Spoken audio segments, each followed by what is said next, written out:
হারাম উপার্জনের সাথে যারা জড়িত তারা বেশি দুনিয়ামুখী হয় এবং যারা অল্প সময় অধিক বড়লোক হওয়ার আকাঙ্ক্ষা করে।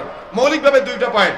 যারা দুনিয়াতে হারাম ইনকাম করে, হারাম উপার্জন করে, তাদের মৌলিকভাবে দুইটা চিন্তা। এক, দুনিয়াতে শর্টকাটে বড়লোক হতে হবে। আরেকটা হলো যাদের অন্তর তাকওয়াহীন এবং যারা হারাম উপার্জন করে কিন্তু তাদের ব্রেনে নাড়া দেয় না বা তাদের ব্রেনে ধাক্কা দেয় না, অল্প সময়ে তারা অধিক বড়লোক হওয়ার আকাঙ্ক্ষায় তারা আজকে হারাম উপার্জনে জড়ায়। যেমন যদি আমি একটা উদাহরণ দিই, আপনার একটা চায়ের দোকান, আপনার পাশের একজনের একটা চায়ের দোকান। আপনার চায়ের দোকানে সকাল 8টা থেকে রাত্রি 10টা পর্যন্ত আপনি সিনেমা দেখান, কিন্তু আপনার পাশের দোকানে সে কখনো সিনেমা দেখায় না, সে কখনো সিগারেট বিক্রয় করে না, সে কখনো জর্দাগুল বিক্রয় করে না। সে কি করে? সে শুধুমাত্র চা বিক্রয় করে, হালাল পণ্য যেগুলো আছে সেগুলো বিক্রয় করে, অর্থাৎ সে কোনো হারাম পণ্য বিক্রয় করে না। এখন আপনি হারাম পণ্য বিক্রয় করতেছেন, আপনার দৈনিক ইনকাম অর্থাৎ লভ্যাংশ থাকতেছে 1000 টাকা, কিন্তু যে হারাম ইনকাম করে না, যে সিনেমা দেখায় না, যে সিগারেট জর্দাগুল বিক্রয় করায় না অর্থাৎ করে না, তার হয়তো দৈনিক ইনকাম হয়তো 500 টাকা। তাহলে অনেক কম বেশি হচ্ছে না?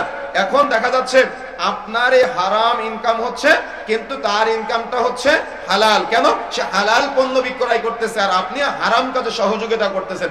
যদি আপনার বোঝার স্বার্থে আমি একটু ভালো করে বুঝাই, সকাল 8টা থেকে রাত্রি 10টা পর্যন্ত ডিশের বিল কে দেয়? আপনি দেন। কারেন্টের বিল কে দেয়? আপনি দেন। টিভি কার টাকায় ক্রয় করা? আপনার টাকায় ক্রয় করা। তাহলে এইখানে যে সিনেমা আপনি দেখাচ্ছেন সকাল 8টা থেকে রাত্রি 10টা পর্যন্ত, যে দেখে সে তো একা পাপ করে, কিন্তু আপনি দেখার সুযোগ করে দিয়েছেন, আপনি ওপেন করে দিয়েছেন, আপনি সুযোগ করে দিয়েছেন, তাই সবাই সিনেমা দেখে। আগে তো মানুষ সিনেমা হলে যেত সিনেমা দেখার জন্য, কিন্তু এখন আপনার চায়ের দোকান সিনেমা হল, আপনার মুদিখানার দোকান সিনেমা হল, আপনার হোটেল দোকানটা সিনেমা হল। সকাল 8টা থেকে রাত্রি 10টা পর্যন্ত যত মানুষ সিনেমা দেখবে প্রত্যেক ব্যক্তির একটা করে পাপের ভাগ, গুনাহে জারিয়া স্বরূপ আপনার আমলনামায় লিপিবদ্ধ হবে। তার মানে যেহেতু আপনি গুনাহ করতে সহযোগিতা করেছেন, সেহেতু গুনাহের দায়ভার আপনাকেও নেওয়া লাগবে। গুনাহে জারিয়া স্বরূপ আপনার আমলনামায় এই গুনাহের দায়ভারটা যুক্ত হতে থাকবে। সকাল 8টা থেকে রাত্রি 10টা পর্যন্ত আপনি সিগারেট বিক্রয় করলেন বা আপনি দোকানে দোকানে এটা সাপ্লাই করলেন, আপনি বোঝার চেষ্টাই করলেন না যে আপনি কি করতে সহযোগিতা করতেছেন। তার মানে আপনি কোন হালাল কাজে সহযোগিতা করলেন না আপনি কোন হারাম কাজে সহযোগিতা করলেন। আল্লাহ রাসূল বলছেন, লা ইয়াদখুলুল জান্নাতা মুদমিনুল খামর, যে ব্যক্তি নেশা জাতীয় দ্রব্য সেবন করবে সে জান্নাতে যাবে না।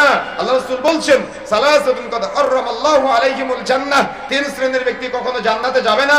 তার মধ্যে 1 নম্বরটা হলো মুদমিনুল খামর, যে ব্যক্তি নেশা জাতীয় দ্রব্য সেবন করবে সে কখনো জান্নাতে যাবে না। রাসূলুল্লাহ সাল্লাল্লাহু আলাইহি ওয়াসাল্লাম বলছেন, যে ব্যক্তি একবার নেশা জাতীয় দ্রব্য সেবন করবে তার আগামী 40 দিনের ইবাদত কবুলযোগ্য হবে না। তাহলে এরকম একটা জঘন্য, এরকম একটা বর্বর, এরকম একটা জঘন্য পাপ কাজে আপনি মানুষকে সহযোগিতা করতেছেন।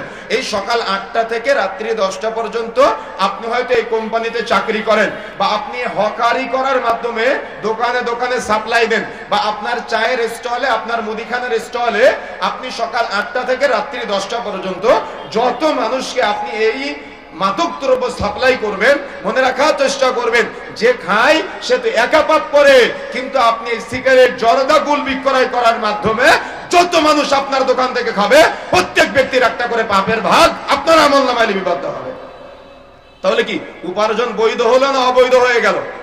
উপার্জন হালাল হলো না হারামের মিশ্রণ হয়ে গেল?